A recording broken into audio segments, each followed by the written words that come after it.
Can you hear me? Hi, how are you? I'm good, thank you. Oh, let me turn my camera around if Yeah, I can. How do I turn? I can see your I desktop. yeah, there we go. Hello. Sorry about that. No problem. I'm here now.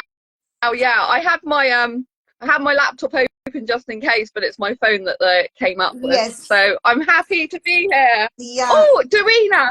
Hello, Dorina. She's one of my yeah. followers. Okay. Yeah, sure. Welcome, everybody. And we are so on time. Okay. Yeah. But we will continue it from the phone because I've seen that these Insta Lives don't work very well from laptops, tabs, desktops, anything. Okay. So, yeah, so I can recognize a few names too. So, what we'll do is people will slowly join and they'll continue joining through the live. We'll just welcome everybody and get started. Okay. So that, Yeah. so hi, hello everybody. Thank you so much for joining. Very delighted welcoming Sandra Bellamy from the UK, and it's 8:30 p.m. in India now, and over there it's afternoon 3 p.m. Very happy that this is happening because Sandra and I have been talking for over like 2 months almost, messages and one or two online meetings, and we did a trial one also. Right. So, yeah. So, Sandra has been extremely busy. Uh, you know, she is, if you ask me, like a celebrity. I consider you a celebrity. Yeah. But not that you're after some title or status like that. But yeah, well, each of us has our celebrities, and to me, you're one of them. you Oh, know, thank you. That's so nice of you. Lots of love. Mwah. yeah, And to all your followers. yeah. Okay. And so, and thank you for agreeing to join because I know it's been an extremely tough time also for you health wise, and it's still quite cold over there. Well, climate change has affected us. At least I'm in Bangalore, India, and my co-founders and co-hosts were likely to join. Actually, in one of the cities, Hyderabad, which is a southern Indian city, there is Yeah. a queer carnival happening today, a major one. And Oh tomorrow is, wow. yeah, and tomorrow is a big thing. There is the Pride March. Because now in India, we have Pride Marches almost every month in some part of the country.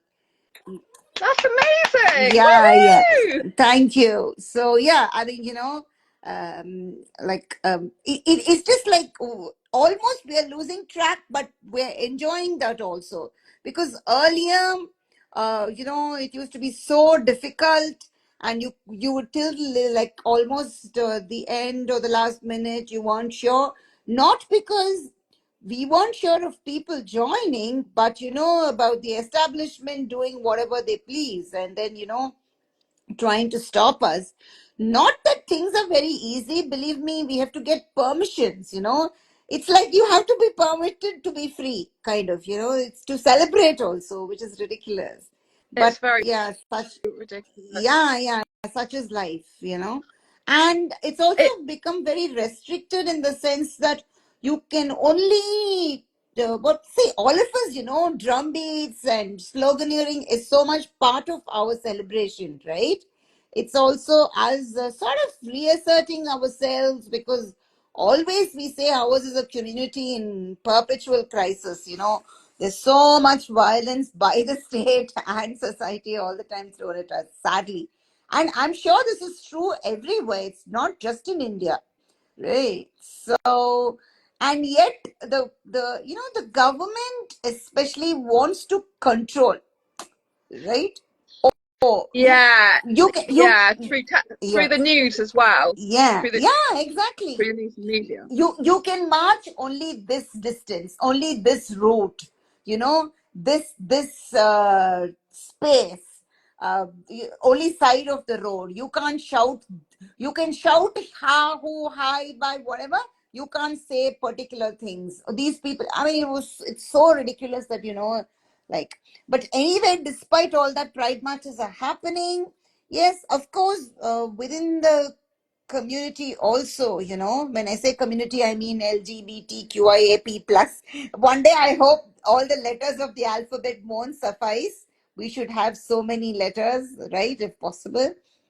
uh, but still, we have our internal struggles. That's always there, but that's for us to sort, right? We don't want government to rule everything, right? From whom you can love or not love, whether you want to love or not, right? So yeah.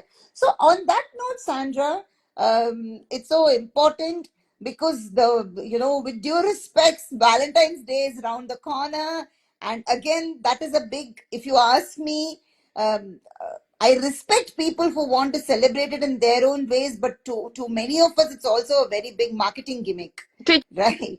did you know something though? I don't think you're aware that in 2015 I founded International Celebrate Being Single Day on that Oh, day, and every year on February the 14th I go and celebrate being single, and I record what I did during my day for my Asexual live channel. So every year I celebrate being single on that day since 2015, and I found it. I have a blog called quirkybooks.wordpress.com.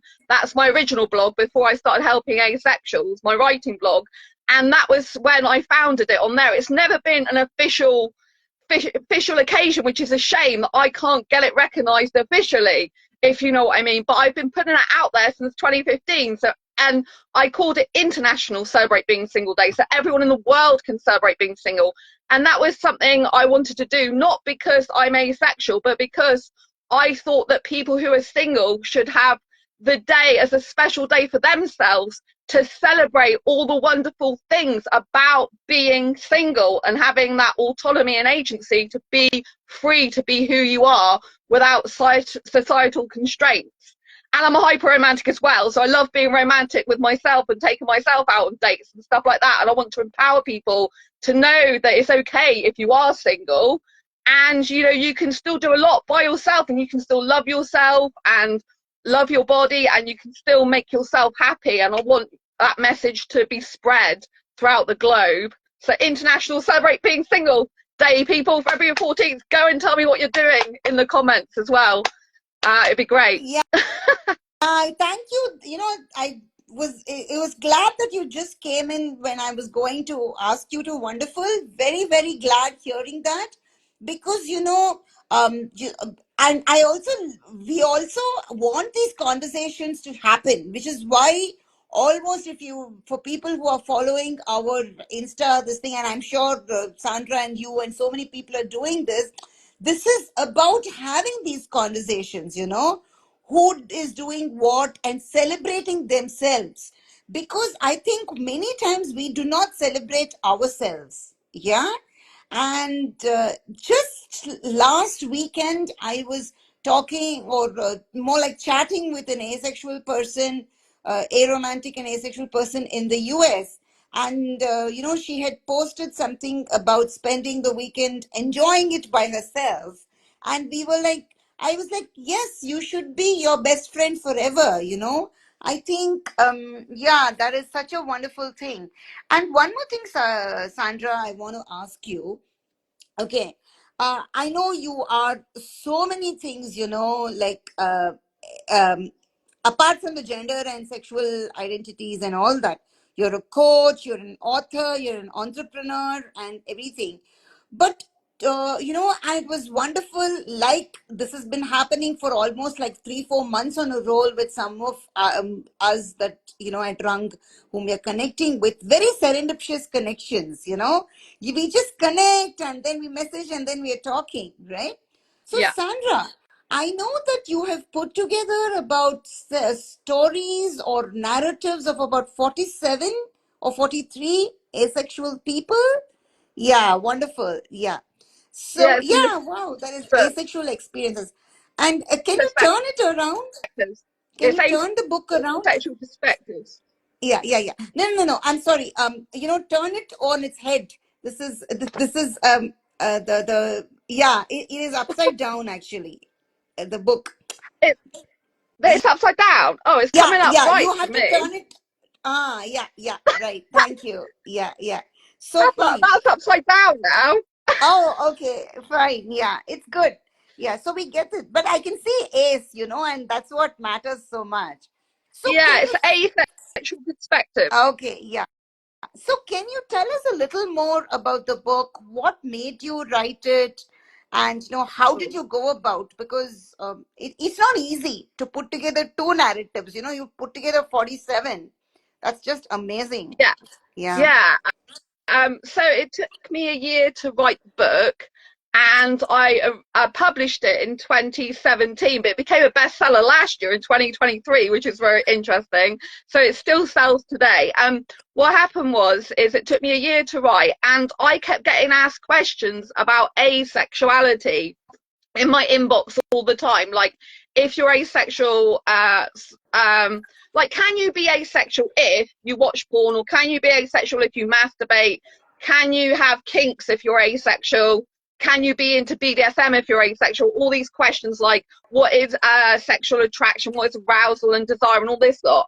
So I had all these questions continually being asked in chat, and it got very repetitive to keep saying to every individual person the same sort of answers. And in Avon, asexuality.org, I actually came across some difficulties because I'm a heteroromantic asexual, so I'm attracted to guys romantically, but not sexually. And I use the grey A to mean grey areas, but that's not what it actually means. So grey asexual means you do experience sexual attraction, but only under limited, rare, or specific circumstances, or you experience it, but not enough to want to act on it. Now, I don't have that at all. I don't have any sexual attraction, zero, diddly squat, but I have high arousal levels, which I mistook for sexual attraction for years. And because I'm sexual in behavior sometimes with the way I like to kiss and dance, I can be very sexual in behavior in those ways, but I like to keep my clothes on. I felt I had grey areas, and I thought that needed redefining. I thought instead of grey sexual, grey asexual, grey A, grace all being lumped together, I thought grey A, like for grey areas, should be a separate thing. And when I was on asexuality.org, I actually got told I could not identify as I do with the grey A because I'm not a grey asexual, because I don't experience sexual attraction. So because I wasn't a textbook grey A, then they told me I was wrong. I understand where they're coming from, but I don't feel comfortable not having that, because it cropped up on dating sites like, okay, so wow, why do you kiss, like kissing so much, why are you like sexual in behavior with your kissing, I'd be worried about that and stuff like that. So some guys didn't even like that I got some sexual behavior, some asexual guys, and they found it really difficult. So I thought it's easier and it's more understandable if I put the grey A. And in this book I decided to write it because I kind of felt like I was a little bit discriminated against. Although I understand where the person's coming from, they said it as though you cannot identify like that. It's really wrong. Don't do it. Like I'm being told off and I'm being punished for the way I identify. And I thought there must be other people in this community that felt similar the same way. And I had a guy contact me saying, yeah, he felt left out of the asexual community because he was told he couldn't identify how he is identifying. So I decided to write the book based on the fact that I wanted to show the different diversity of the asexual spectrum. So that's why it's called Asexual Perspectives. 47 asexual stories, love, life, and sex, a celebration of asexual diversity. I can't show every single definition and subtype of asexual. That would go on for a long time. And I had to get people who wanted to take part in the book. I didn't pressurize people or anything. So I basically have interviewed as many people who was able to be interviewed for this book to show the asexual spectrum in a diverse range of asexuals across the globe, so that you could see the differences. And I asked them specific questions. Now, some people, like the majority of people love this book, but there's a few people that say, oh, you just ask them questions, that's really easy. It wasn't easy. I specifically picked all the questions that I accumulated over the years that people were, well, over the year, I should say, no years, because it was 2017. I've been asexual since I've always been asexual. I didn't realize it till 2014. And then it was 2015 I started helping asexual. So yeah, a process about 2 years I kept getting asked the same questions. And so I thought that by doing this book, I can actually redefine grey A in this book, although it's not officially been redefined. I can also show the diversity across the asexual spectrum, and I can ask all the asexuals individually what they think of love life and sex in terms of like, do they watch porn, do they masturbate? These are very personal questions, so it's only if they wanted to answer them, right? Because some people will be like, what the hell are you asking me this for? But it's to show people that it's okay if you masturbate, you can still be asexual. Some asexuals do watch porn. There is a difference between sexual attraction, sexual desire, and arousal. Some people don't see much of a difference because they feel that they can't see it because they're asexual. So it gives a voice to lots of different asexuals, and it shows asexuality in real life context rather than just give textbook definitions of it. So you can read these stories and get the answers you want from every individual asexual in there. You can cross reference them to see specific questions and answers that matter to you, so you can get a good flavor of all the different diversity of asexuals out there, so you can see where you might sort of resonate or relate to or even fit in with, although every asexual is different. You'll hear something in these stories usually that relates to you if you're asexual, and I think that's a beautiful thing. Yes. Thank you so much for summarizing it so well. I mean, so nicely, in the sense that um, you've brought out everything. Also, what's important, but as you said, respected people's privacy and comfort, because obviously there's consent, but they should also feel. And so many times, sometimes you midway through an interview, people might say, no, no, no, no, I don't want to, but that's okay, right? And that's right, because like, as a fellow is, it's interesting that that's why we also connected on those aspects, right? Yeah, That many times people only talk about sexual attraction, feelings, but also sexual desire and arousal, right? All things yeah, are like, this is a fine line, but eventually it's about the physical, the mental, the emotional, all of this. You can't, strictly define this. Like you said, you are gray, ace or whatever, right? You can be gray sexual. See, these terms and labels, while being important, they have their limitations, right? And why should we go and so strictly box ourselves? Oh, I am this and I am only this. Because, and like you very importantly said, many of us, irrespective of we had access to information or not, it, for many of us, it takes so long for us to not to realize. We realize it quickly, but to accept and get comfortable with ourselves, our bodies, our emotions, that's a journey. And for everybody, it can be a lifelong journey. For someone, it happens at 23. For someone, it happens at 44. You don't know, right? And and but still, and also, what we want to be open about, how we want to open up, and do we even want to be out about it, is our choice, right? So, yeah. Sandra. I would say though, the more people that are out about it, the more I think we can live in harmony in society, the more it's Yes, recognised. I yes. think that's very important. Yes, yes. Yeah, that's a thing. Okay, I was just going to come to that.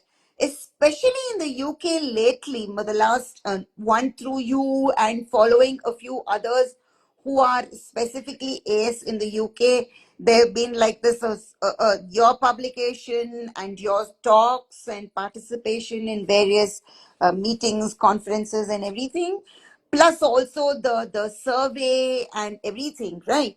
Which finally, I mean, to me, not finally, but it conveys these important messages that, like you just said, acceptance and living with harmony is so crucial, because it's not happening, right?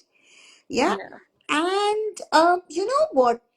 So, Sandra, my next question to you is this. Okay. How, um, see, how much does this public recognition, right?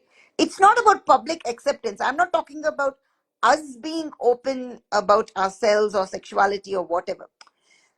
The public, whatever we call the public or society, government, maybe other queer people who are allosexual, how much does that matter to you as an individual and to us as aces? I know it's not easy question, but All right, okay. I've got an interesting answer to this. yeah. So personally, for me, my mission in this world is very, very unique, I feel.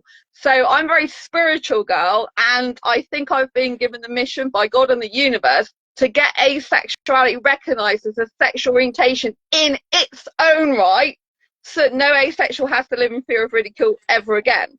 Now, although A is part of the LGBT plus QIA acronym, and it's always going to be that way, I personally believe that I need to get asexuality recognised individually in its own right. And the reason for this is because we need particularly people to know that there are sex repulsed asexuals, and there are people genuinely in society, in the world, that don't want, like, or need sex. This is so we can help prevent sexual abuse situations and make dating and relationships online, most start online these days, a fair experience for everyone. So if for example I'm left out of the LGBT plus community, it doesn't bother me, because I do not validate myself by other people's approval. I don't need any of the LGBT plus community to approve of me. I've got LGBT plus friends, I've got gay friends, lesbian friends, I've got gender fluid,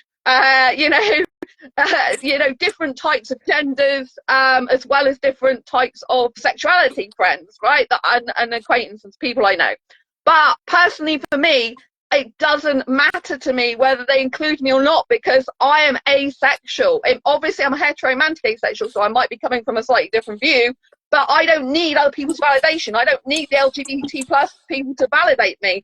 And all the other LGBT plus people that are not asexual, they're all sexually attracted to people, where the whole point of asexuality is it's based on a lack of sexual attraction. So we are different, and that needs to be recognized in its own right, because I think that's the only way we can get the world to make big changes and to accept asexuals. Obviously, there's different asexuals, but to accept that there are some people who don't want sex. My mission is to get through to heterosexuals, which is the biggest world population. There's a lot of work I feel that's being done in LGBT communities by other people. My mission is to get through to heterosexuals and the ones that are very, very sexual, because I've had past sexual relationships. I was in heterosexual relationships. I've been in them for most of my life in the past. I have had sex in the past. So I feel that I understand heterosexuals quite a lot, and I can bridge the gap between asexuals and heterosexuals.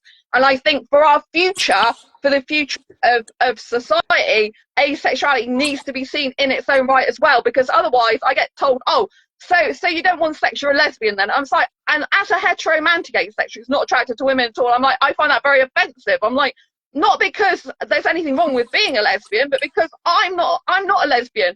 And they're just boxing me in that, because they can't accept the fact there's someone who doesn't want sex, and I'm hetero. I'm like a straight asexual, if you like. And, that is incomprehensible to lots of them. And I get so annoyed when they're like, oh, it's a lifestyle choice. I appreciate your preference. It's like, it's not a friggin' preference. I was actually born like this, but didn't realize it. Looking back to the age of 2, I know I was like this.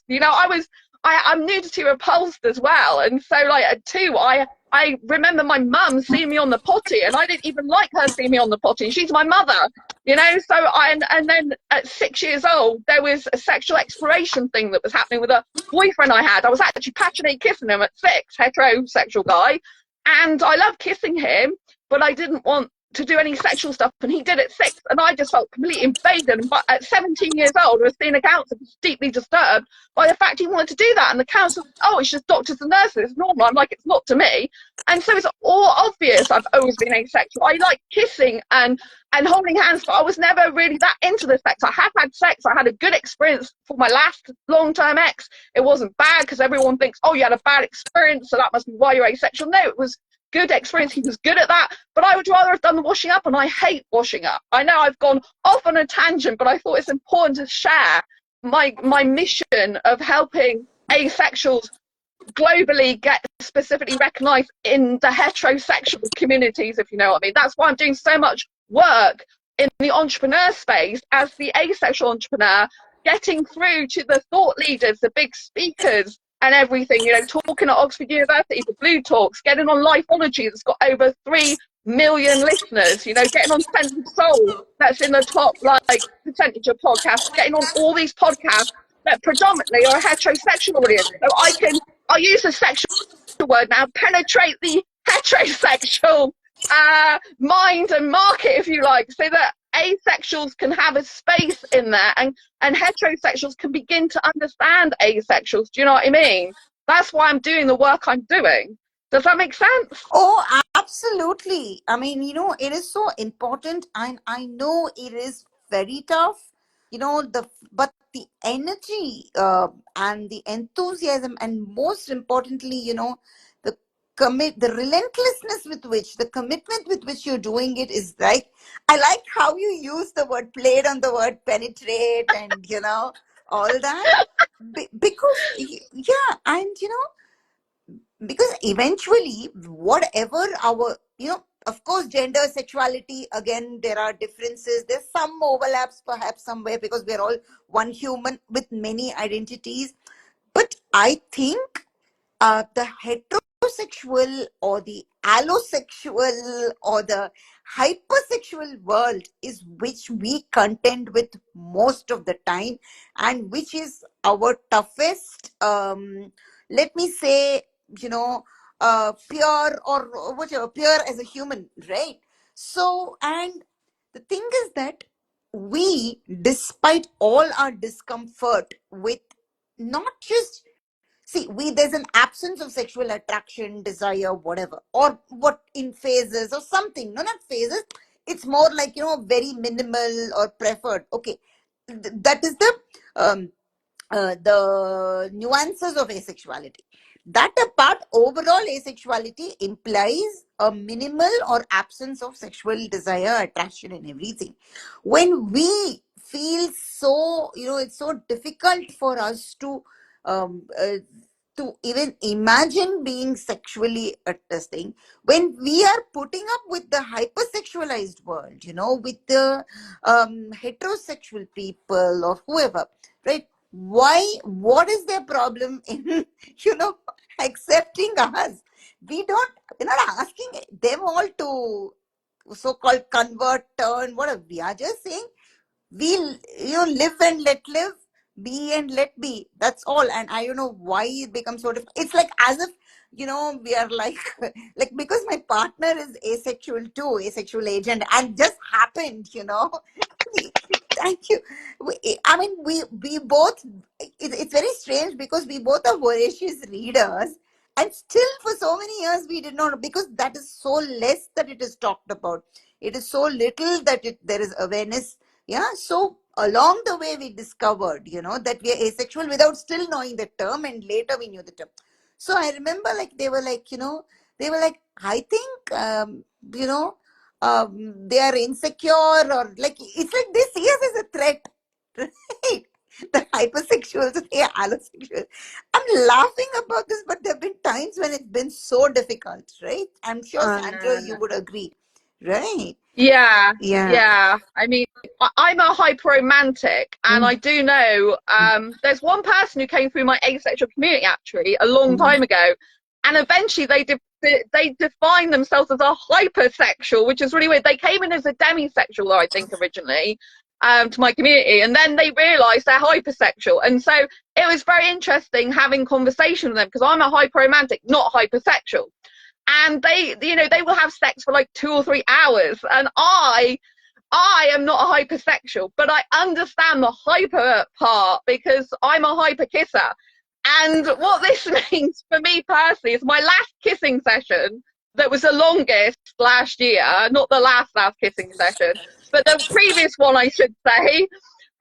The previous one to that, it went on for nearly non-stop, because I had to go to the toilet for over 4 hours. That's what I mean by a hyper kisser.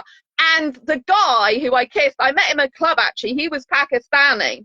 The last guy I kissed was Indian actually, but the guy before that was Pakistani. He was older than I would usually be interested because I like younger guys. I'm an asexual cougar as well, and I'm happy with that title. It's one I gave myself.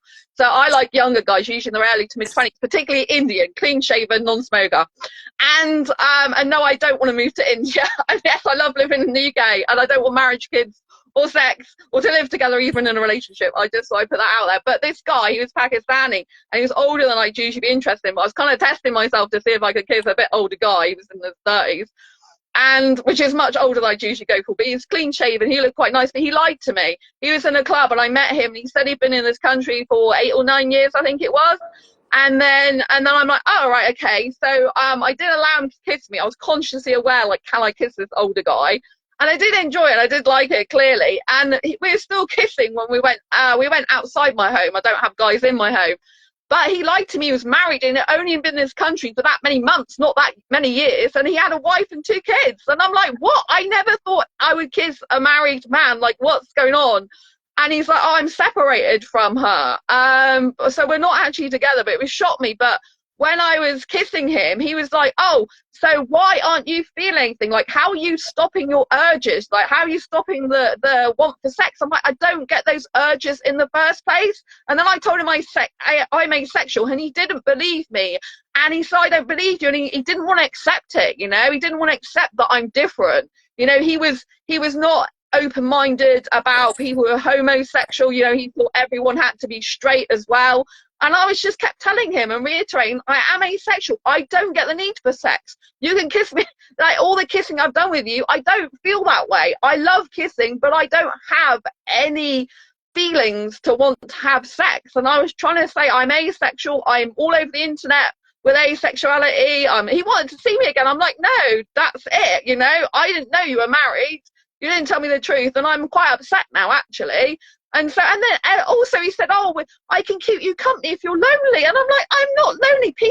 Some guys just assume because I'm out kissing some guys in clubs, because I know this is not normal asexual specific stereotypical behavior, which is why it's quite good because I'm so different.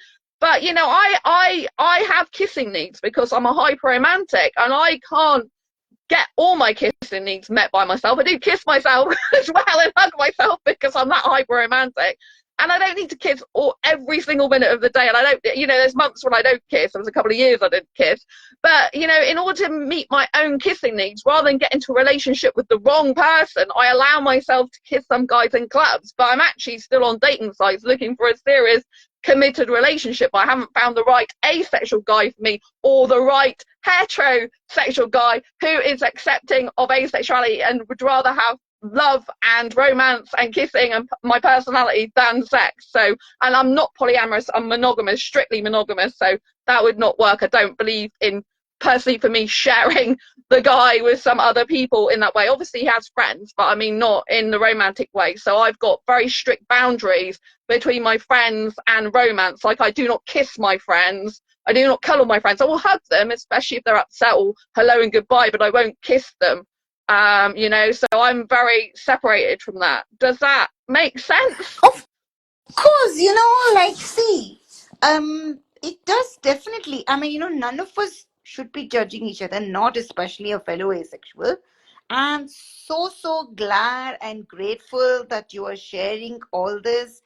And of course, it's like, you know, we don't know about past life, future life, nothing. Life, okay.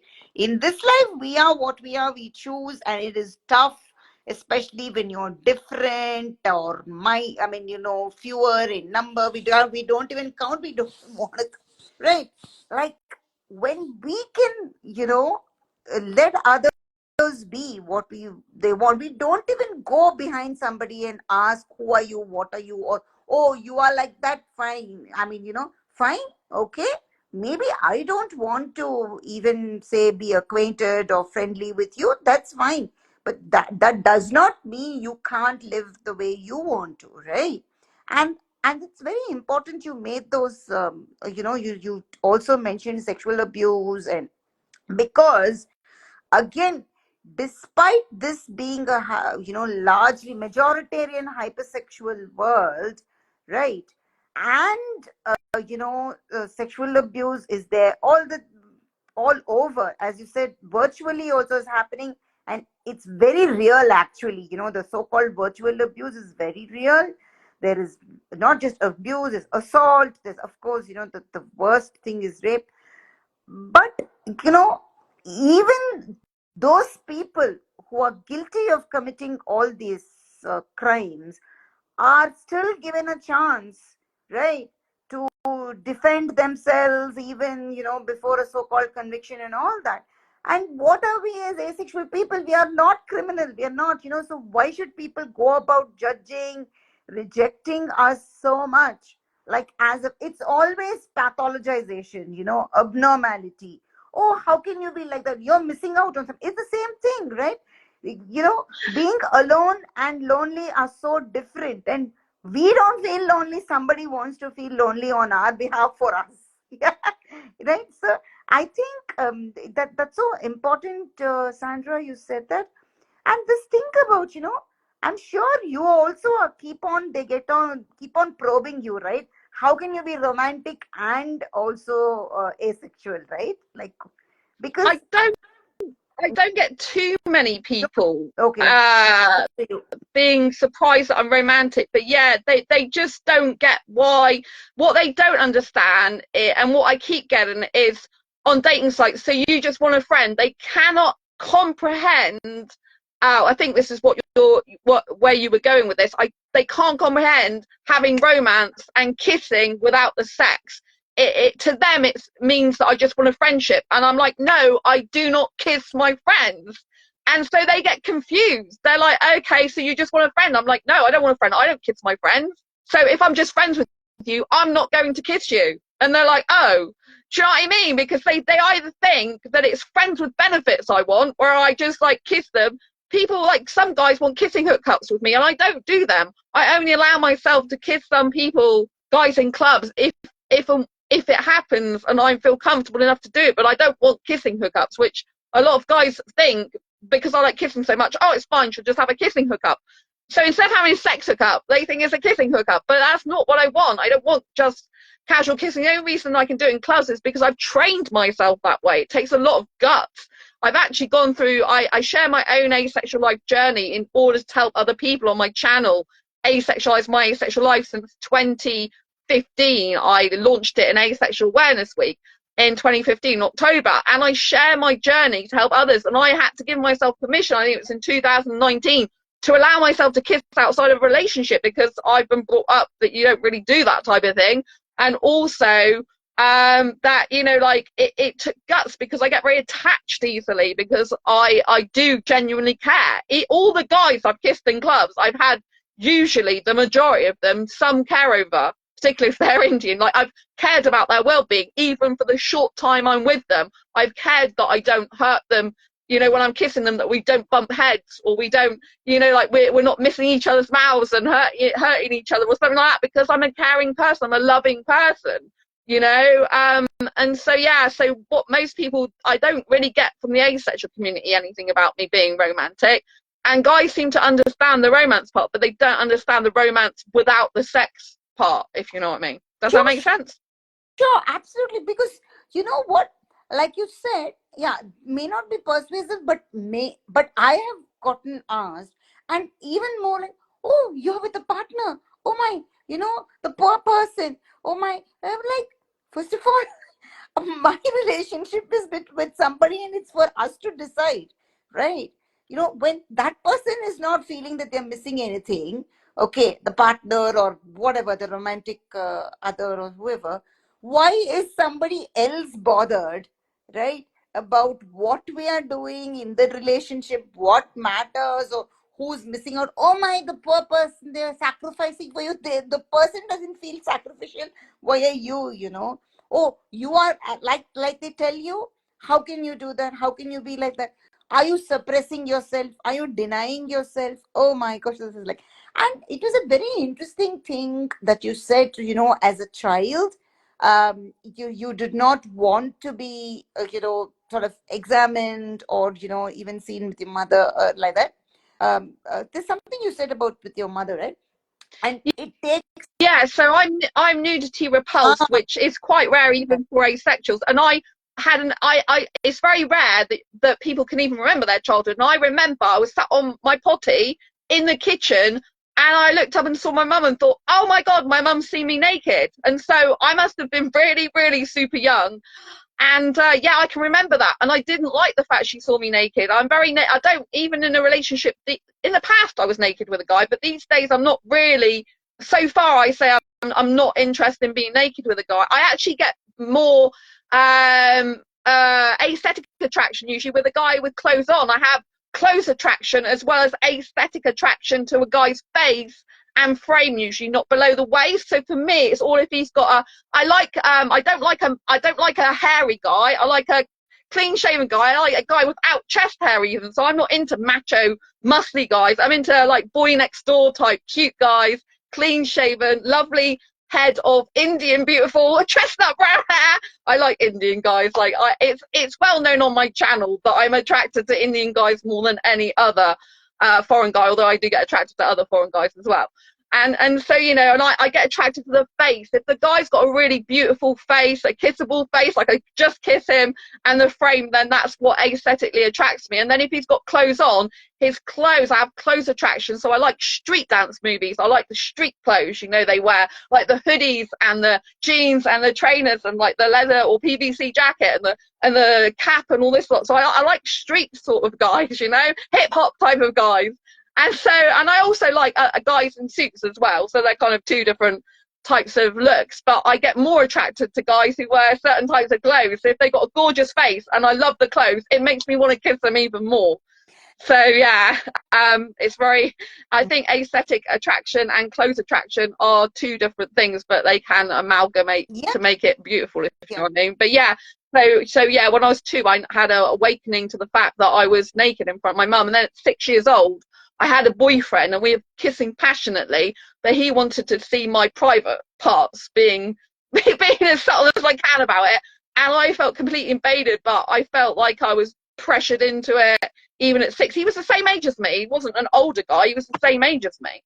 I knew him from school. But it was not a healthy relationship. He used to kind of blackmail me even at school and stuff like that. So I've had quite a lot of issues with guys since being a kid. So I've had to learn a lot more about relationships and healthy relationships, boundaries, and having self-love I have now. So I wouldn't be doing stuff I don't want to do. Years ago, I didn't have self-love.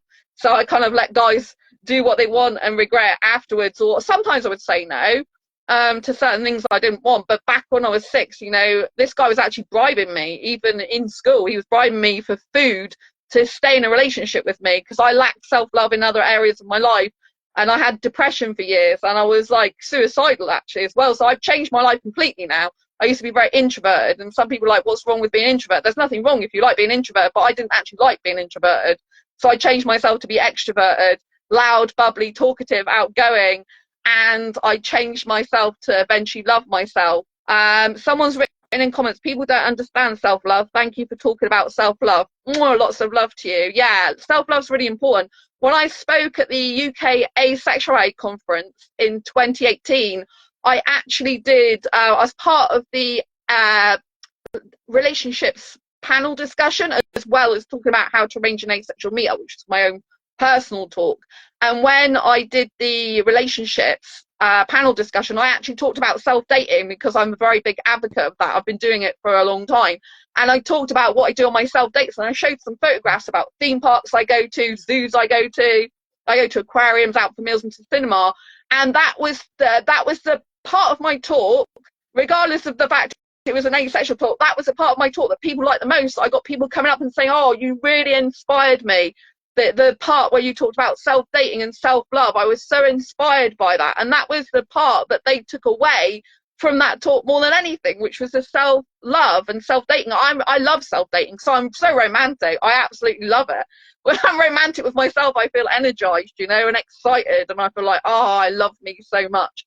And it's become a regular practice. I had to get used to my body as well because I'm a bigger girl. But now I find I've got more confidence as a bigger girl than when I was a bit, well, probably significant thinner years ago.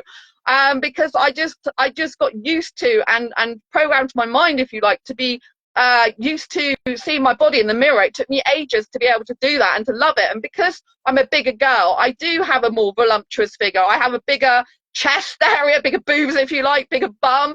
And although I don't get sexually attracted to anyone, I've come to love my figure and find it quite sexy in myself, and be attracted to my own body, in the sense that I love the look of it. I think it's a real woman's body. So now when I see girls that are more skinny and got ribs showing and stuff like that, I don't actually think that's good personally. I don't think that's healthy necessarily, and I actually have got used to being bigger. So when I see I'm not interested or attracted to other women, but when I see a woman that's got a fuller figure, I actually think that looks more aesthetically better than someone who's thinner, which means, like, if I ever wanted to try and kind of like get a bit thinner, I would now think that, oh, but I like myself bigger. I like the voluptuous. I like the down and the, round. And I kind of like that look, And so I've got really accustomed to being a bigger girl and to liking my body and loving my body for who it is. And I had a guy, actually, who's very rude on one of the dates I went on from Facebook dating. He's like, oh, in 2012,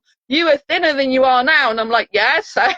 Do you know what I mean? And it's like, but he was kissing me and stuff, then told me this. I'm thinking, well, clearly I don't look that bad and I'm not unattractive if you're there slogging me and you tell me this, So I just so what? You know what I mean?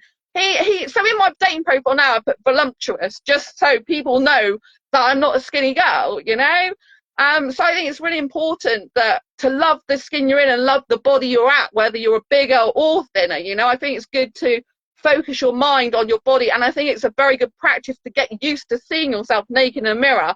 In my old place particularly, I had a mirror facing the shower room, so when I was like opening the door, I'd see myself naked straight away. I can see myself naked in here, but it's the way the layout is in this new flat, it's harder to see myself completely naked.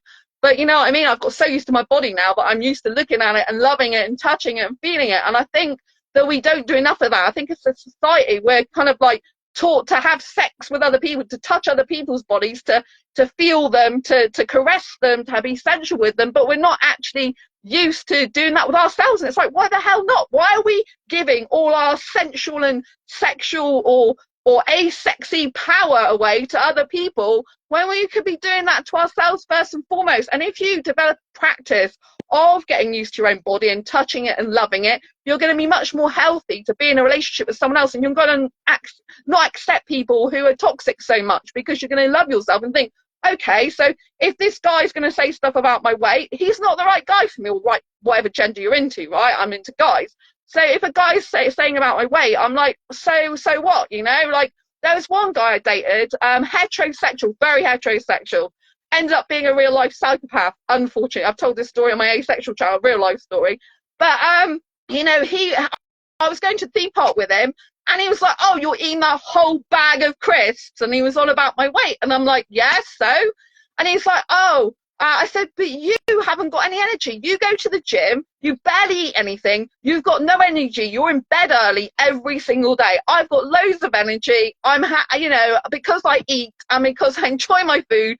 And, and he even said that he goes to the gym all the time. Yeah, I've got bigger muscles than he has. I used to work out from age 17 to 19, birth certificate age, and do weights. And I've managed to maintain quite big muscles, even though I don't do weights that often anymore. But and so so he was like, he was telling me about my weight, and I'm like, well, you know what I mean, you've got no energy and you're going to bed early because you're barely eating anything. I've got tons of energy. I do a lot of my work in the night. I work, it's my most creative time, and if I don't eat, I can't work, And so I do have more weight on me, but I've never had a medical condition because of my weight.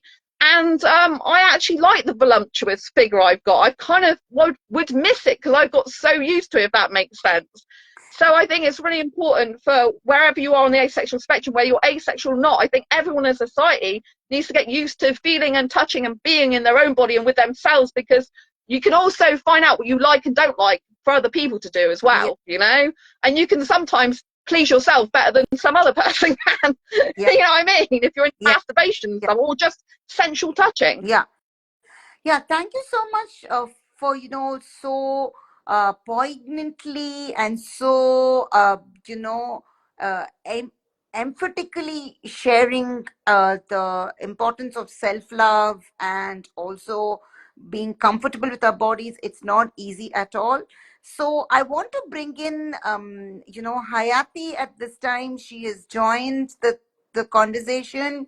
I said one of my co-hosts will join. And Hayati is one of the co-founders of the organization that we collaborate with. She's a trans person. And over to you, Hayati. Thank you so much for joining. I know there were connectivity issues and stuff. And you were also appreciating the fact that Sandra is, highlighting the importance of self-love. Hayati, what would you particularly like to ask or comment on what Sandra has shared till now? Over to you, Hayati. Thank you. Hi, hi, Sandra.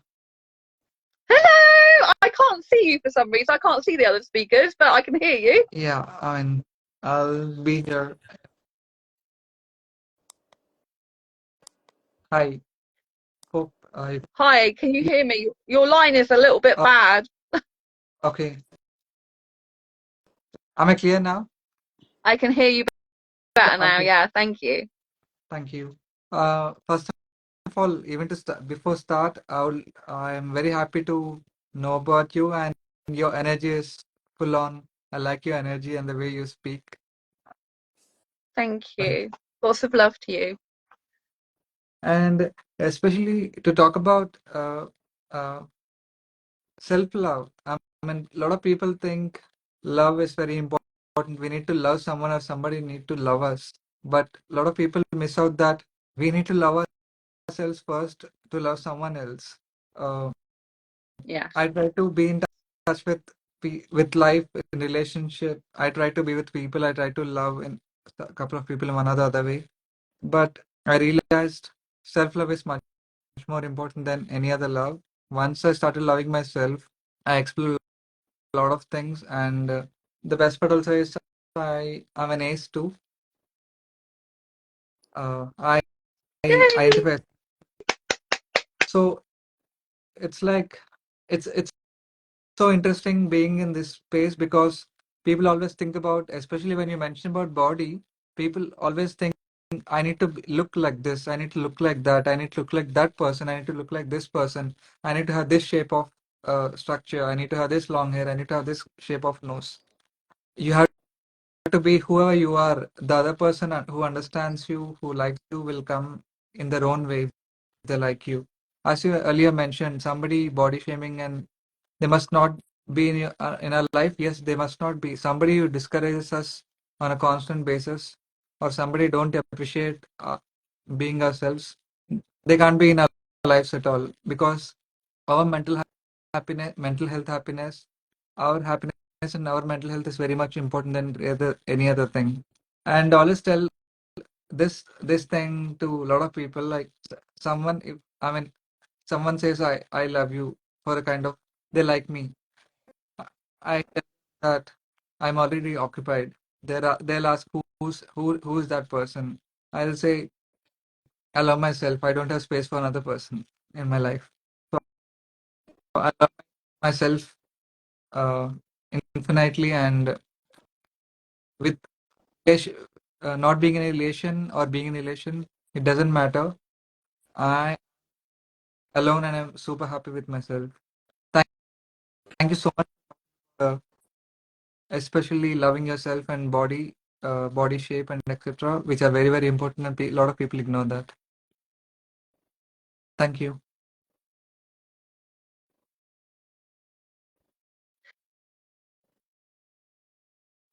Sandra? Hello? Oh, you're welcome. It's very interesting what you said. Yes, I'm here. Yeah, continue. Please continue. For a second, I think we didn't hear you. Please continue. Yeah. I was going to say, because I was listening to what you said, and I was I was hearing two things. One is that you're on your own, you don't have time for, was it you don't have time for other people? You don't, and then the next thing you said, you're okay whether have a relationship or you don't. I talk a lot about dating and relationships on my channel. I think what it's very important to do is to know the difference between self-loving and being happy being on your own, but also realizing that you can have someone else as well if you want to have a relationship. And if you are a person that is totally so into yourself and so loving yourself and so like not needing anyone, there can be a situation where you're not going to be totally healthy for someone else to come into your life who does want to be with you. Because I not you personally, I'm talking about like you in general, so I've met some people that are they've gone to the other extreme. They've been hurt, for example, in relationships, and they've gone to such an extreme of self-love and self-care that it's like, I don't need anyone else anymore. And sometimes we can become what's called avoidant in potential relationships because we've been hurt in the past, and our single life is better than being in a relationship. I don't think anyone should get into a relationship unless that person enhances their life and keeps it as good as you've made it for yourself, or better. I don't think you should. But there is another extreme of people out there that like, I'm fine on my own. I don't actually need anyone. And I would encourage people who are listening to reflect, is that actually true that you don't want anyone in your life? Or is it just that you've been so hurt in your past that loving yourself and being with yourself is much better than being hurt, which obviously it is for quite a few people. But is there any type of space that you could make in your life for someone? Because if you are going to want a relationship, for example, you have to make some space in your mind and potentially in your life to welcome a person into it. Otherwise the person is going to feel like maybe abandoned before they've even got into a relationship, like you don't need them at all. So I think it's important that we have a healthy need for other people in our lives, not a codependent one, but like an interdependent one, where we work as a team together and dance together, if you like. So although I'm happy being single and I'm not going to get into a relationship unless it's a healthy and good one for me, and that we can work together as a team, me and the other person, I also know in my mind that I would need to create a space and some time for that person in my life. So I always encourage viewers of my channel to think, if you did have a relationship, what would that look like? How many days a week would you like to spend with the person? How many hours? What would the relationship look like on a day-to-day basis? How would that work? Because there are a lot of people I meet on the dating scene. They're like, oh, I want a serious relationship. I'm like, okay, show me you want that, because I don't see anything in your bio. In your bio, it's barely got anything. If a guy's got nothing in their bio, they're not serious. If a guy's like, oh, I'll just see what happens, they're not serious. Having a relationship is all about intention. And you can live an intentionally happy life as a solo artist of life, and maybe that's what you're always meant to be, single and enjoying your own life and self-dating, and that is what your life is meant to be like. Or maybe if you are interested in a relationship, then you need to be thinking about, what space can I make for that person? If this person was to meet me now, how would I accommodate that person? Because I see so many people not having any direction or intention with a relationship. And what I say to people is, if you have had bad relationships, make sure you're trying to build your self-love and self-confidence up, because it's going to help you be healthier and attract healthier people, or get rid of toxicity quicker. And you're going to have to work on yourself as well in other aspects of your life, to improve your listening skills, improve your communication skills, improve your social skills, so that you are a better person for another better person to come into your life, if that makes sense. I understand that. In the things which you mentioned, I understood one of the things that you were questioning me is that because you're hurt, you don't want anyone to get into any kind of relationship. Am I right? Yeah, I was questioning because I heard two things. One is, I don't have like space for someone in my life, and then another thing you said was, oh, whether I'm in a relationship or not, I'm happy on my own. So I didn't know if you meant that you thought about a relationship, but you're saying I don't have any space for a person now, or if you were just saying it as two kind of contrasting things, if you know what I mean. Does that make sense? Yes, that makes sense. Uh, it's not because of I don't want to have any kind of relationships. I tried to be in relation, or I mean, I tried my best to be in as kind of relationships, and I don't get into relations. If someone comes into my life, I love them. I don't intentionally go and do something because I live my life in my own way, in my own terms. At the same time, as it's been very long time and no one comes to, I mean, I don't, no one comes into my space. It may be contrasting, but I'm happy with myself and I don't allow anyone much into my life. Like only in the relationship matters because I see how I mean, what kind of intentions the people have when they're coming to relationship. Because I think about the future, just not about me, but also of them. Because I don't want any kind of emotional heartbreaks or emotional traumas in the middle of life. Either it's going good or else it's nothing. I don't want anything else. So I've been in a relationship before and it's quite emotional relationship and in one way I don't want that because it almost ended up by suicide. So I feel for me it's better to be the way I am rather than be in a relationship. But I'm happy again I'm telling very clearly to the people over here in the audience. I'm very happy for who I am and I'm very much in love with myself. Thank you so much, also Hayati, for bringing various perspectives. I mean, please don't go away. I was just thinking on this particular point, both of you, because these are not easy to talk, even to ourselves. If many of us do different kinds of self-talk or reflection, whatever we call it, right? And yeah, and then to actually come out and share like this is like so necessary, so rare. And that is why I'm so glad and very respectful to both of you. Extra, like hats off to for even talking this in such a lucid manner. It's not easy because eventually it's our lives we are putting out there to people who may be friends, followers, and people who may be new, right?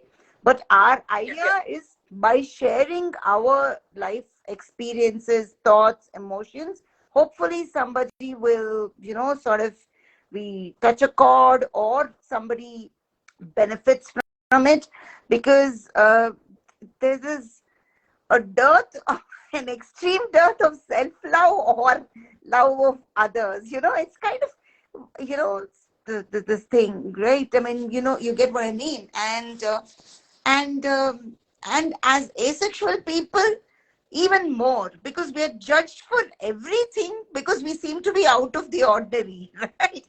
As such, there is so much out of the ordinary, sort of. And we are even more because we seem to be literally going against what is so common. And we're like, you know, oh, not just humans. I've heard this. Oh, every living being is sexual. I'm like, well, I've heard of corals. I've heard of seals. It's not just human beings. And it is true. Oh, really? But what about plants? We so easily, even in basic, I think, science or something, or we hear, right? So we know that, like, so then the unisexual, why can we, accept it in other living beings and not in human beings, right? People are always, uh, yes, we respect differences, but I'm a person, I'm not saying everybody should be like this, but I'm usually looking for commonalities. Look for diversity and differences. If you want even disagreements, fine, but why so much, hatred and all that? Why is love so tough, right? And why is asexual love so much tougher for people to be? I mean, I know I'm laughing about this. I know, I think you can both get the joke. The number of times I've been asked, my gosh, how can you love somebody not have? I'm like, it's possible. How do I prove it? Why should I?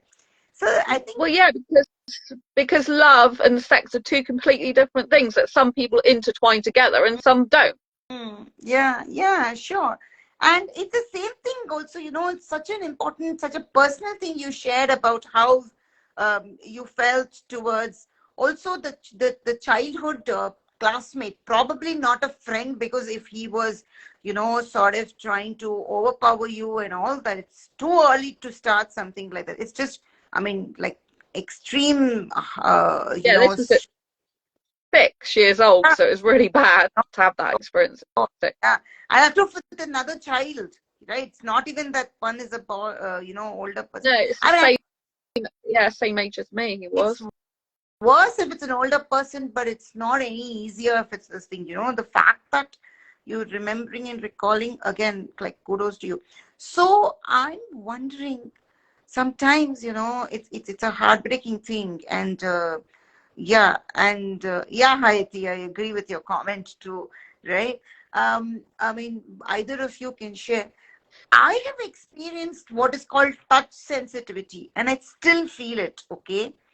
By coincidence, I know of other asexual people who feel that. So much so that I'm part of an asexual support group. And suddenly one day, by chance, somebody mentioned, I was like, there were 10 of us or something. Oh my gosh, I feel it, I feel it, I feel it. So What was again, that you said? Can I just stop you? What did you say? Sensitivity? I didn't catch the first word. sorry, touch sensitivity, like Oh, somebody touch physically. sensitivity. Yeah, Right, okay. yeah. So I'm just wondering, sometimes if it is easy to use this trope, oh, well, we asexual people have other commonalities too. I'm not trying to make a joke of it. All I I'm trying to say is, yeah. So, would either of you want to reflect on that?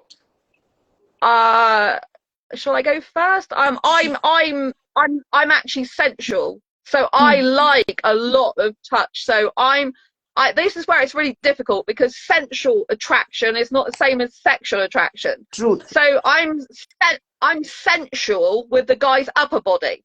So when in a relationship, I'm so romantic, which is because I'm so romantic.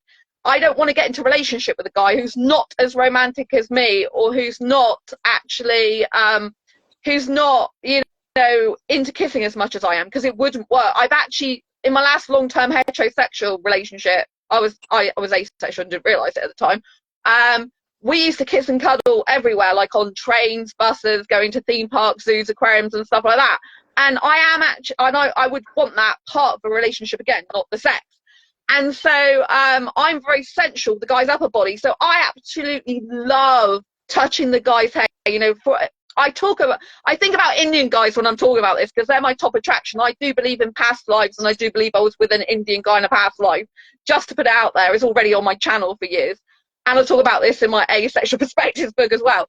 And so, if I'm aesthetically attracted to an Indian guy, I want to like stroke his hair. I like being physically close with clothes on. Even in a nightclub, I get very, very close, which a lot of asexuals would not be comfortable with. I mean, this is sexually close with clothes on. I will allow things that other asexuals wouldn't. I mean, if I'm dating a guy, a heterosexual guy, and he gets an erection, for example, then I think that's natural for him. I am naturally attractive to a lot of heterosexual guys. I'm naturally sexy. I'm on Badoo dating site, which has got an asexual category, but you can't filter by asexuals. I regularly get like 99 plus likes but they haven't read my bio. They just like my face a lot of the time. I don't usually do that many long body shots. I've got one, I think, on there.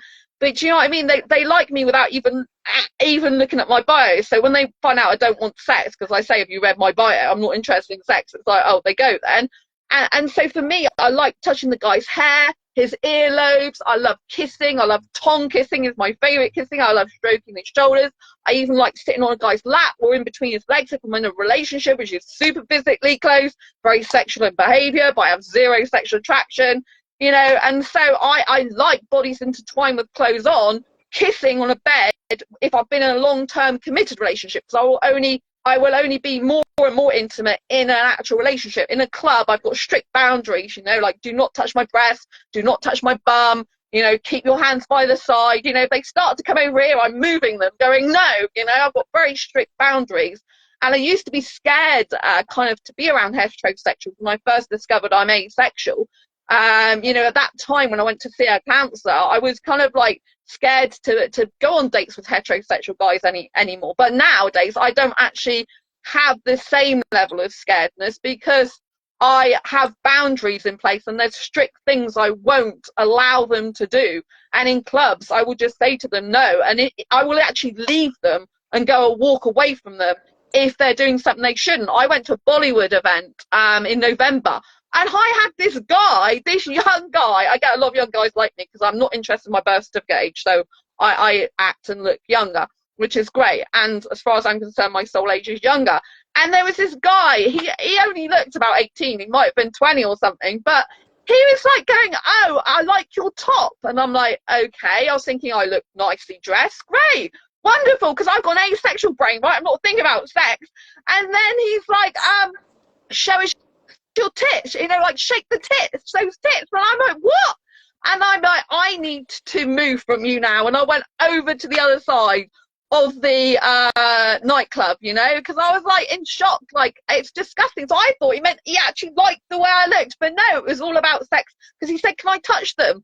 And I'm like, no, you can't. He's like, you know, he's like, I said to him, I'm not here for sex, I'm here to dance. And then he asked me, like, shake your tits. I'm like, this is just disgusting. I can't believe he's asking me this. It's totally unacceptable. So I quickly, abruptly left, you know, because some people can tell. So it kind of shows them up, but I don't care. I'm not putting up with that rubbish. You know what I'm saying? So, yeah, I'm very sensual. So I don't have a touch sensitivity, but I'm not really interested in the guy below the waist. So years ago, I'm being very personal now for your audience. Years ago, I would masturbate the guy I was in a relationship with. We would do reciprocal masturbation and all that type of thing. And I did like him touching me in the past, but now I'm not so keen on that. I really just, at the moment, for a number of years, I've just been thinking about kissing, not really about the touching. I don't mind him, you know, his arms around my back. I don't mind him stroking my hair and other stuff, but like my breasts and bum and private female part, I don't like the guy touching me anywhere in those three places. So there's certain places that I'm like adverse to, if you know what I mean. Does that make sense? Yeah, because we have our choices regarding, you know, not, of course, we are humans and there are, you know, different preferences and people are diverse in their this thing, and, you know, there is nothing like a perfect whatever, right? And yeah, if aesthetic appeal also matters to us, clothes or, you know, so many other things, right? So be it. Just wanted to ask Hayati, if possible, can you reflect either on touch sensitivity or anything to do with why sometimes, you know, people think that just because you know, you don't mind touching or being physically close, but not necessarily, you know, hugging or whatever, that means you're available for sex, right? Often that's the interpretation, right? So, you know, Hayati, would you like to comment on that? I think Hayati is getting delayed. Yeah, Hayati sometimes has a bad connection. Okay, no problem. Yeah, so I think, Yeah. Sandra, you can also comment on that, please.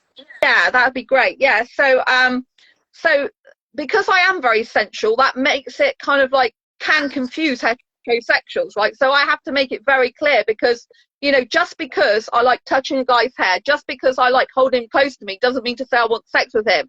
And a lot of the time, even on dating sites, I get that kissing is a prequel to sex. Well, kissing is basically, you know, like the starter, the main course, and the dessert for me, because it's kissing that is my end goal. I think, you know, people have different end goals in like what intimacy looks like for them. Some people that are touch adverse completely and don't, you know, maybe not even like a tap on their shoulder, you know, their intimacy may be sharing deep secrets and stuff like that. Some people's intimacy, like on the aromantic or aromantic, as most people pronounce it, spectrum, some of their intimacy is hugging or cuddling, but they don't like much kissing, or they might like a peck on the cheek. And then, you know, other people like are asexual, you know, like me, like kissing and cuddling and holding hands, but not having sex. or doing touching, for example. And there's another lot of, there's other asexuals that like doing the kissing, the cuddling, the touching, but not the penetration. And so everyone's different. So I think from a dating and relationship perspective, we should be asking the individual, like, what does a relationship look like for you? What does intimacy look like for you? Because intimacy is not even about just having sex or having sex at all for some people. It's about sharing your secrets, being vulnerable. We're being intimate in this conversation right now, because we're sharing intimate things, personal things about ourselves. We're bringing the people who are listening to us into our intimate environment here, and intimacy is a whole host of things. And definitely I do agree with Hayati. I hope I've pronounced your name correctly. Is lots of people do think the first step is love and the second step is sex, and that if you love someone you automatically want sex. Well, that isn't necessarily true for all people, and especially not for a lot of asexuals, because you can love someone and not have sex with them. And also sometimes I think sex kind of is why would you want to have sex and spoil something with someone if you love them? It's kind of like, some asexuals do have this as well, where they think it kind of spoils a person. Like, you're having a beautiful, loving, caring relationship, and then to have sex can be quite animalistic for some asexuals. They think it can be quite mechanical, and it's kind of like taking something like a beautiful flower, and it's kind of like pulling the petals off it, or it's kind of like, cutting the stem off it. It's kind of, it's making it not as beautiful. So that's the way some asexuals think. And I kind of think that, I have had sex in the past. I understand the benefits that some people might get from sex, the intimacy some people might get from sex. I experienced everything. I can understand how some people might feel closer like that. But I personally these days, like I want love without the sex. And I think that's a much more beautiful, wholesome, pure love, personally, for me.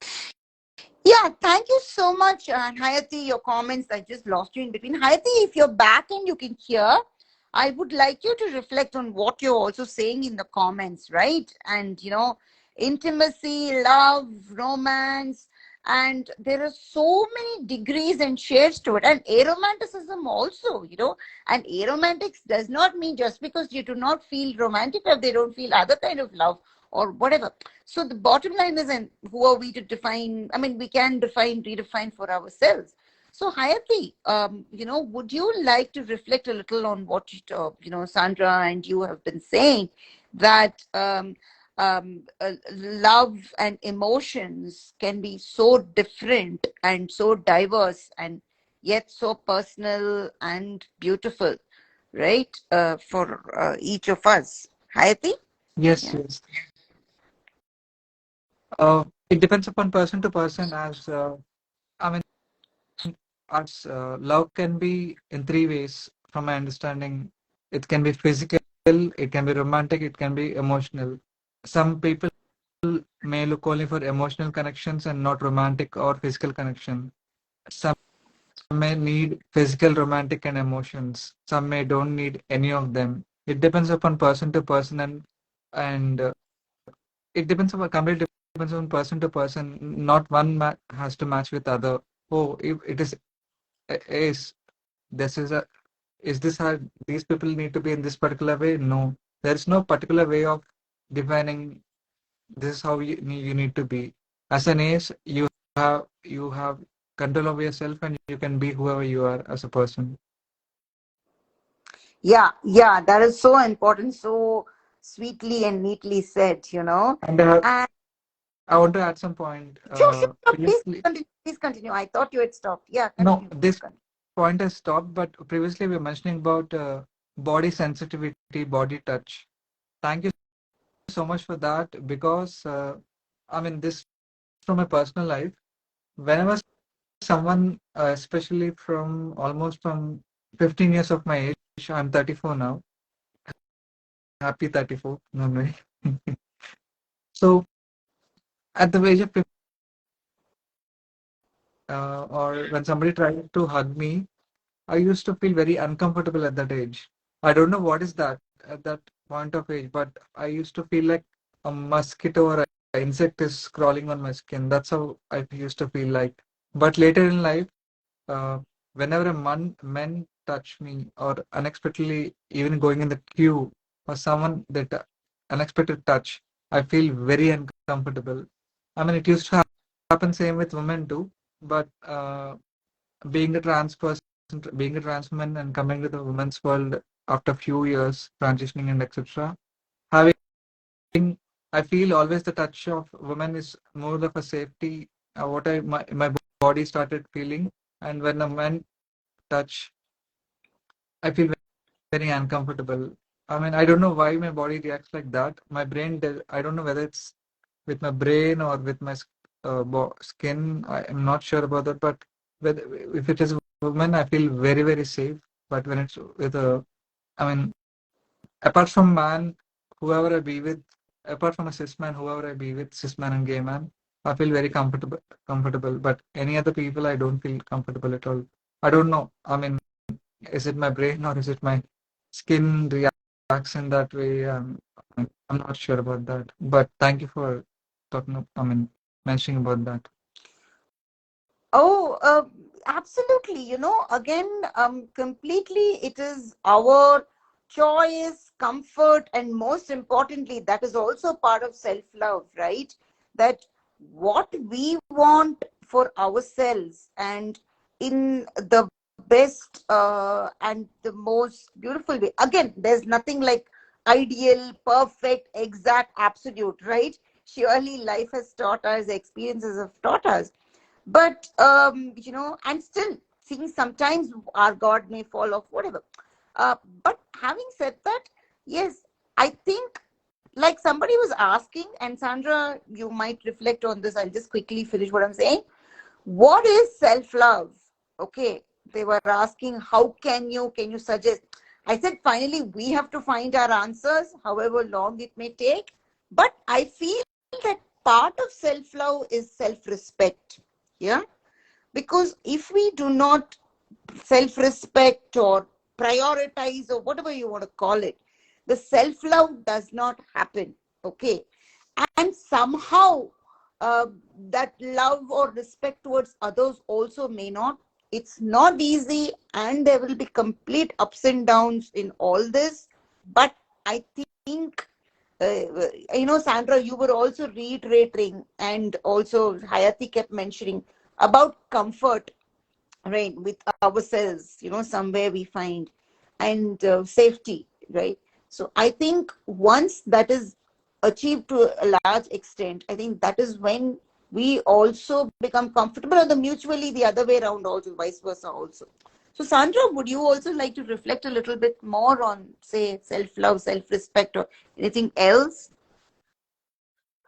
Self-love starts with you thinking you're worth something. So it's very interesting. I want to share a bit of a story now, a real life story, Sure. which is more for my entrepreneur space, but it's very important. So in 2012, there was big changes that happened in my life. One was that I got diagnosed with a disability, which is fibromyalgia, which is a chronic pain condition that affects the nerves and muscles of the body. And because we haven't talked about disability, I've got anxiety, generalized anxiety disorder, but I've not got social anxiety anymore. I freed myself of that over a very, very long period of time. And also I've got fibromyalgia. Now, fibromyalgia was diagnosed in January 2012, and then it took me 6 months to come to terms with the fact I've got disability for life. I mean, I didn't know how to deal with that. And then sort of in the July, I suddenly stopped talking negatively to myself that I'd done for years. I had depression, and I was suicidal quite a lot. And at 15, I tried to take my own life once. Luckily, a guy caught my leg. So it was, I don't really discuss this, but there's a place in the UK called Hay Tor, which is very famous. People love going there. And there's a famous thing called Hay Tor Rocks. And it was, I was with a guy at the time who didn't care about me, and I didn't have self-love. So and I didn't have love elsewhere either. I was like loveless, if you know what I mean. So that's when I decided I wasn't interested in being in life anymore. But this guy caught hold of my leg and saved me.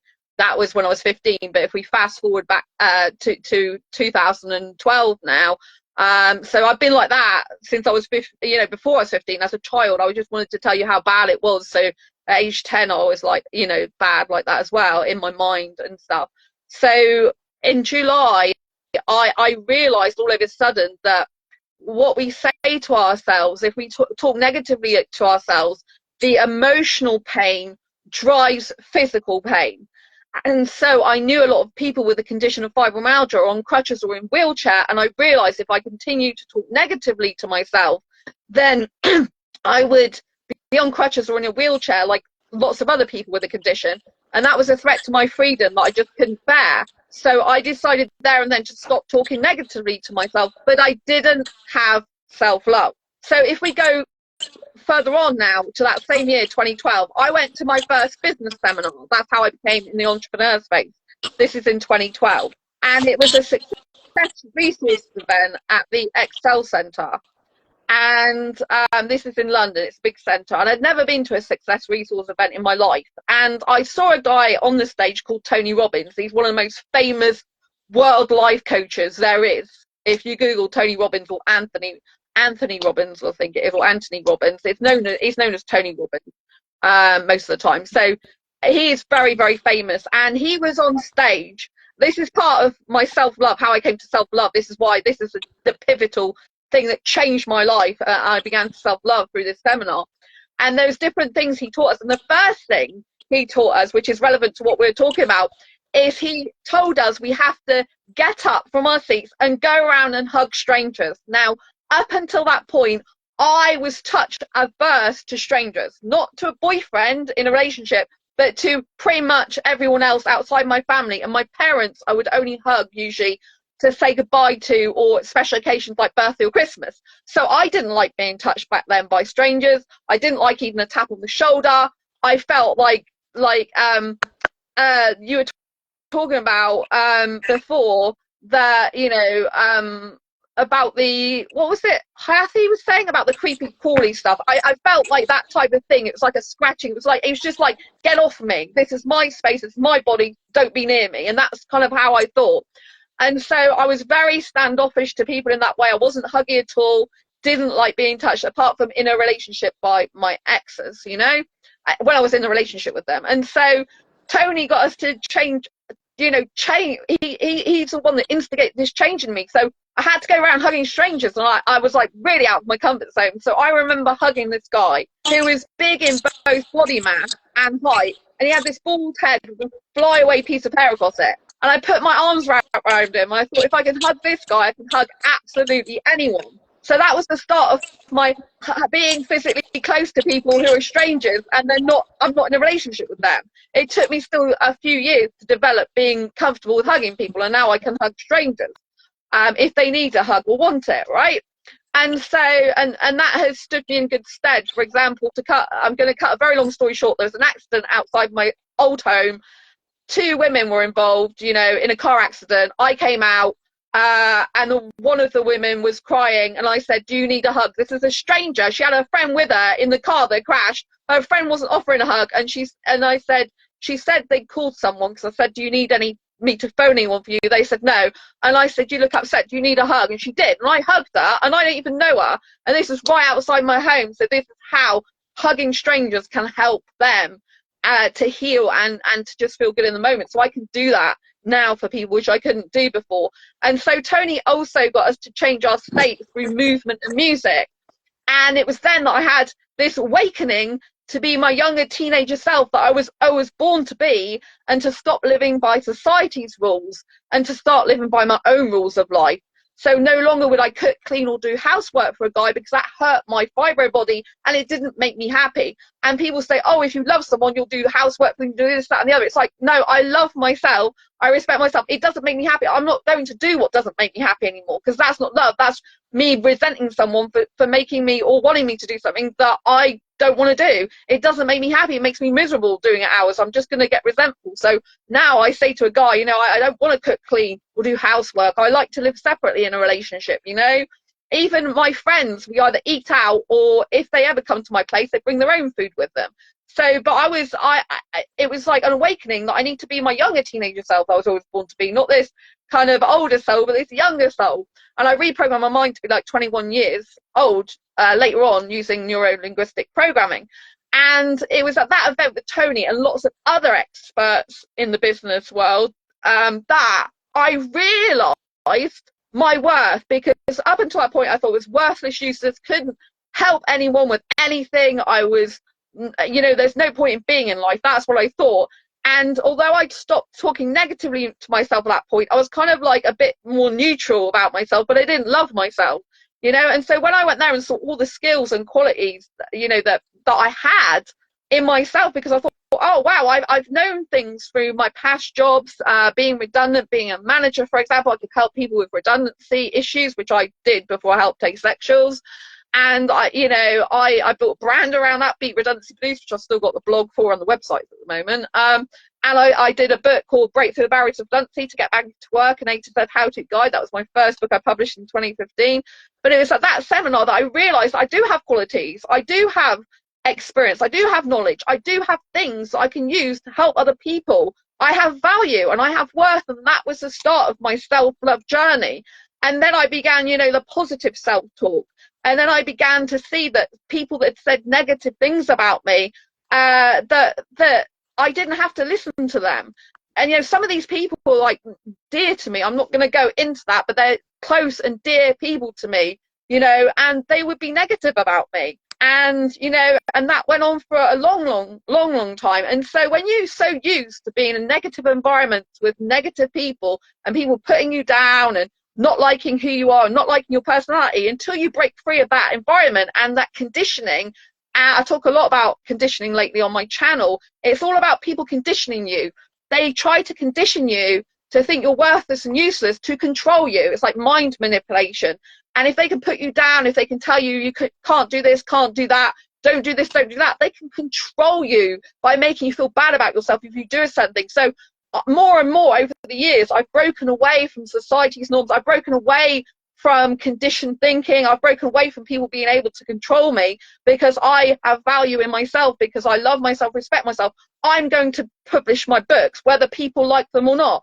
I'm going to do some things for me, and if other people enjoy them as well, that's great, but I want that out there. I want to say I've achieved it. So the more things I do for myself, the more I raise my own self-esteem up, by talking positively to myself, by taking myself out on dates, by building trust within myself. The way you build trust within yourself is you say to yourself, for example, I'm going to take myself on a date, but you need to be intentional. You put it on your diary, or in your diary, sorry, on your calendar, and you make sure you're there. Even if you're not feeling very well, you show up for yourself. Why? Because you're developing the habit in your brain that I show up for myself, I'm worthy. I do things for me because I respect and love myself. And I obviously, if you're really half dying, need to go to hospital, then you don't do that. But I actually have been feeling ill sometimes, right? But I know once I actually have the date with myself and I get myself out there, I might have been really tired because I've hardly had any sleep, I'll enjoy it. And I'm thinking, okay, if this was a date with someone else and it was a guy of your dreams, would you, if it was a guy of your dreams, still go to the date? And there, unless you were really poorly, got some contagious, stuff or something, you would go to that date, even if you're feeling tired, because you're excited for that person. You're excited to see them. You want to know what the possibilities are. So you should treat yourself like you would treat a best friend, be your best cheerleader, and treat yourself as though you would treat someone else on a date. And be your own best friend and make sure that you show up. So you put things in your diary. It's not just about self-dating. You put other things in your diary. You set yourself goals. You do set yourself tasks. And every time you achieve them, you celebrate in some way, however big or small. So you're recognizing and creating like new neuro pathways, I think it's called, in your brain that says, I'm worthy. I love myself. I'm doing these things for myself. Do you know what I mean? So it builds trust with yourself. Self-love is all about building trust, making decisions for yourself, doing things on your own more, and building all that strength up. Does that make sense? Oh, lovely, lovely. This is so like, I'm so, I think, and Hayati is also going on saying it in words there, that you have like given us so much more than we thought this whole thing would be. And also great, this thing for Hayati and Bhasha, immense respect for having us started us on this specific self-love journey. I mean, of course, with you, Sandra. And Hayati, just very quickly going back to you, like Sandra, and then you also had said earlier, I love this finding commonalities, and, that is so beautiful. Living life on our own terms, Hayati, you'd mentioned that, right? You live, and I think for us aces, it's so much more, because, always I still remember, and I think I've said this earlier, many times in online webinars, or I mean, obviously webinars are online, or even sometimes offline, this thing, I'm often telling about what asexuality is not rather than what it is. And then I started saying, why should I keep saying it's not this, it's not that? Because again, people are going to ask, what is it? So, and I think, so just coming, putting that whole thing together about asexuality, living life on our terms. I think when we have accepted it, and that is when I think, right, I think that, or Sandra, we start talking about it to others openly, others whom we know, we don't know, right, I think, yeah. Yeah, I have very few% battery left. I don't know when it's going to switch Yeah, off. but yeah, So we're going to end it anyway soon, but just some words from you would like. yeah, as you mentioned earlier, it's very much right. Uh, like it's uh,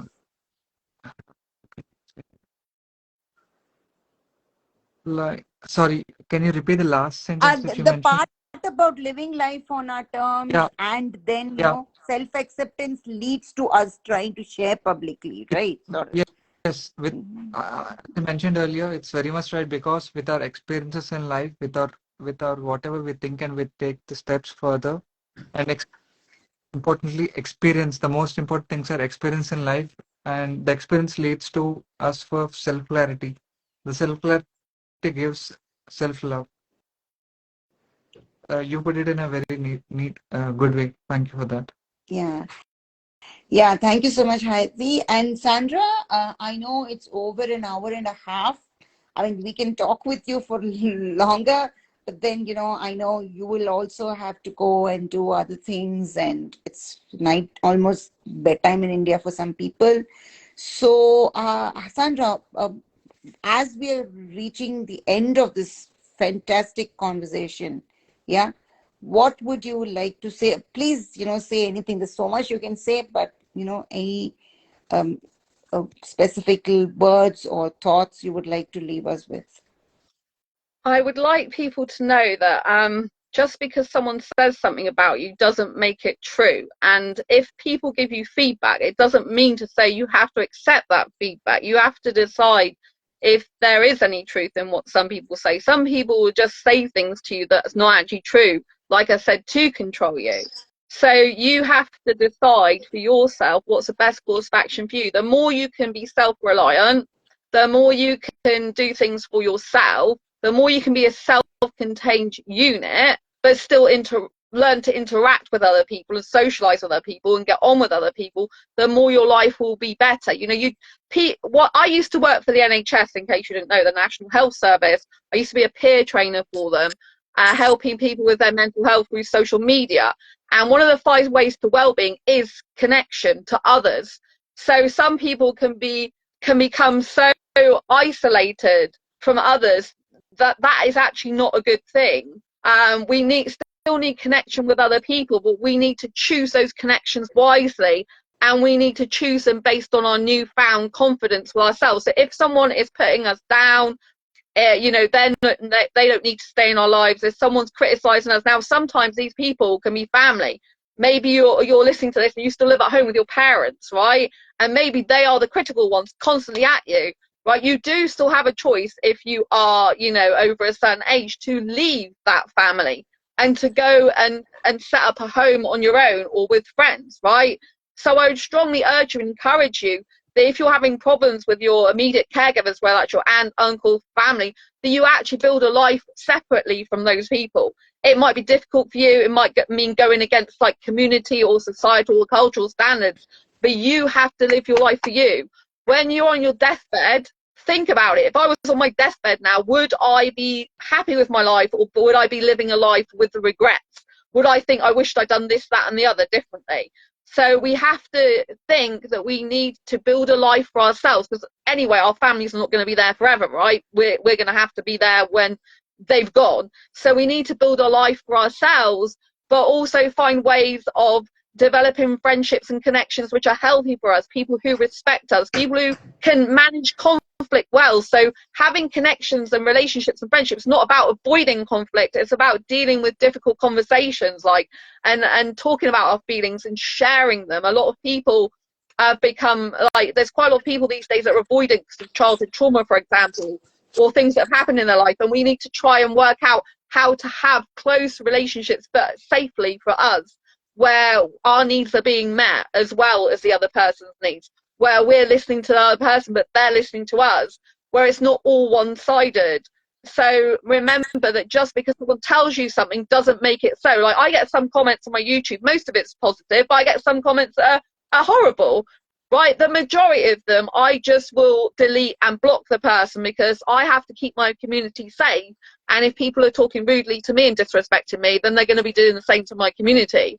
So I've learned to stick up for myself, which is part of self-love. So think about how much do you stick up for other people and what they believe, and how much do you do in your life because it makes other people happy, and how much do you do that makes you happy is what you really believe and what you want for yourself. Start to distinguish and be consciously aware of the difference between what you're doing for someone else to please them and what you're doing for you. And you need to start doing more and more things for you, right? You can work in harmony with other people, but if they are wanting you to do something that's against your personality, against your will, against what you believe, then you have to usually either agree to disagree or part ways if you can't be in the same space as them anymore because you're just too different.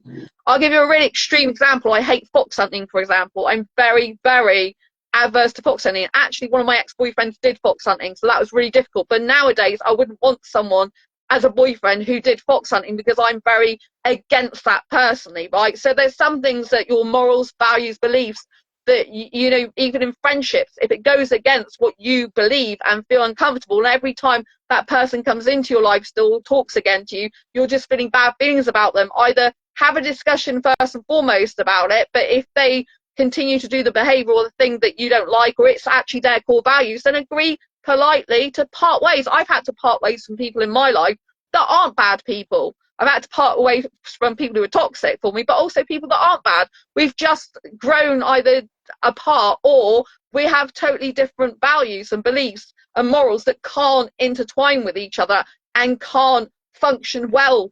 They need to find their tribe, people who agree with them and who can comfort and support them, and I need to be you know, having my tribe. So sometimes it's okay to let relationships and friendship and connections go if it's no longer healthy for both of you, and it's a mature adult thing to just let it go peacefully. Sometimes, other times you have to cut off from toxicity because, you know, it's just carrying on and on the cycle. So always look at the other relationships you have with other people and keep self-improving and self-loving. Then you should hopefully get better people in your life. You might have less of them because you tolerate less. You tolerate less rubbish, you tolerate less toxicity, you tolerate less disrespect and stuff like this. So you might have less people in your life, but it's good to have quality people in your life rather than quantity. So always, like, love yourself first and foremost, take yourself out on dates and build that self-love, self-respect, self-care, and make decisions for yourself over and over again to build and foster trust within yourself. And I love you. Thank you for being here. Okay, wow, that has been so fantabulous. I am so glad that there's so much we have talked today in such an organic, such a, you know, an intimate way, you know. So Hayati had to got disconnected again because of the network and, you know, other battery issues. A couple of other very close friends have joined. They could not connect into the live, but they're aces themselves. So special highs and waves went to them. Yeah. Okay. So, and I can't say thanks enough to you, Sandra.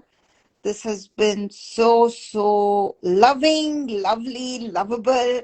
Yeah. And it is so such a nuanced way, you know, Yeah. such a clear way, such, because that also shows, you know, it's just like Hayati said, we can feel your energy despite sitting like so many, I mean, halfway around the globe, if we might say, right? That's probably why we connected, right? So, and connected more. And, you know, again, Yeah. So, so long, Right. farewell, and catch you soon. We will stay connected and in touch and hopefully hear more from you. To all here, all the friends, followers, and everybody who joined, thank you so much again. Thank And you. yeah, and then Sandra has so much to offer, and please, you can go to their YouTube channels, as she mentioned earlier, and it's Yeah, just, asexualize my asexual life, and you can get my book on Amazon because I didn't say that. yeah, Asexual perspectives and all good bookshops as well. You can order it from bookshops yeah, if you don't want to get. yeah, right.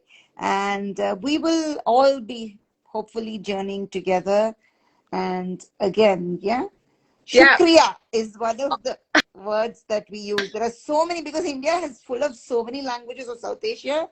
Shukriya, Dhanyavad, these are all words which are there, which mean thanks, from the heart and the soul. thank you. It's been wonderful to be here. I love the fact it's organic and raw and real because I'm all about that on my asexual life channel, about being in the moment, spontaneous, and just ad-libbing and going with the flow. It's not rehearsed, any of this. It's just genuine conversations, and I hope everyone could feel that. And thank you, everyone, for joining. Yeah, thank you so much again. Thank Yeah, okay, bye. you for hosting. Oh, Thank you for not bringing at us all. together. I have Yeah, to say that. Thank you so much. I really appreciate it. You've been a great, fantastic host, great questions, wonderful leader of this conversation. I really appreciate you. Thank you so thank much.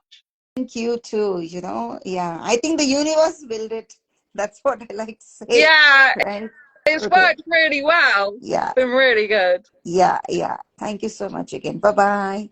Yeah, Bye. Lots of see you soon. love, everyone. Yeah, love Bye. you all. Bye. All the best.